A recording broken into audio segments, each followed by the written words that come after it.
Hi, belated Vinayagar Chaturthi wishes to all. கொஞ்சம் late தான் video, but நமக்கு தேவை ரெசிபி தானே. விநாயகர் சதுர்த்தினாலே நம்ம ஸ்பெஷல் கொழுக்கட்டை.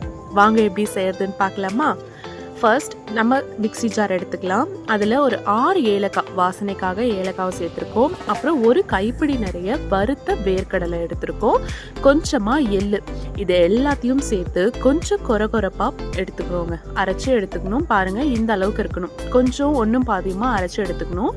அடுத்ததாக இனிப்புக்கு தகுந்த மாதிரி நான் வெல்லம் நுணுக்கி எடுத்திருக்கேன். சரிங்களா? உங்களுக்கு இனிப்பு வேணும்னா நீங்கள் கூடவோ குறைக்கவோ செஞ்சுக்கலாம். அடுத்ததாக நான் ஒரு 2 மூடி தேங்காவை துருவி வச்சிருக்கேன். தேவையான அளவு தேங்காவையும் சேர்த்து இந்த 3 மிக்ஸ்சரையும் நம்ம நல்லா மிக்ஸ் பண்ணிக்கணும். வெல்லம், நம்ம அரைச்ச பவுடர், அப்புறம் இந்த தேங்காய், இது எல்லாத்தையும் கையில் நல்லா ஒன்று சேர்கிற அளவுக்கு பிசைஞ்சு வச்சுக்கணும். இதுதான் நம்மளுடைய ஸ்டஃபிங். அடுத்ததான் நம்ம மேலே அவுட்டர் லேயர் மாவு பார்த்துடலாமா?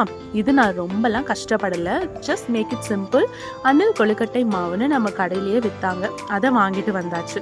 ஸோ அந்த மாவை கொட்டி தேவையான அளவு உப்பு சேர்த்துக்கிறோம் இதில். அப்புறம் பிசையறதுக்கு நமக்கு தேவையான சுடு தண்ணி, இவ்வளோதான் இன்க்ரீடியன்ஸ். கொஞ்சம் உப்பு, சுடு தண்ணி.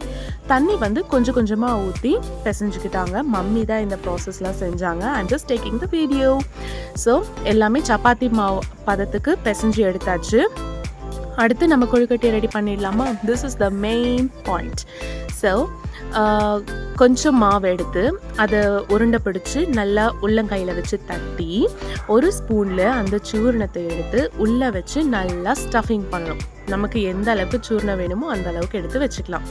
அந்த அளவுக்கு நம்ம மாவும் எடுக்கணுங்க. இந்த கொழுக்கட்டையை ஒரு ஷேப்புக்கு வரத்துக்கு நாங்கள் பட்டோம் பாருங்க பாடு. அந்த கொழுக்கட்டை மாவு பேக்கெட்டை கூட ஒரு அச்சு கொடுத்தாங்க. அது எங்களுக்கு வரலையா இல்லை எங்களுக்கு வந்த அச்சு தப்பா ஒன்றும் தெரியலைங்க. இந்த ஷேப் போனால் அந்த ஷேப் போகுது.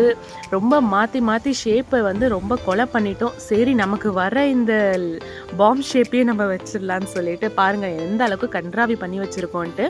ஸோ நமக்கு தேவை சாப்பாடு. அது எப்படி கிடைச்சா என்ன, ஒரு வழியாக எல்லாத்தையும் இந்த மாதிரி நம்ம உருண்டை பிடிச்சி இட்லி பானையில் வச்சாச்சு.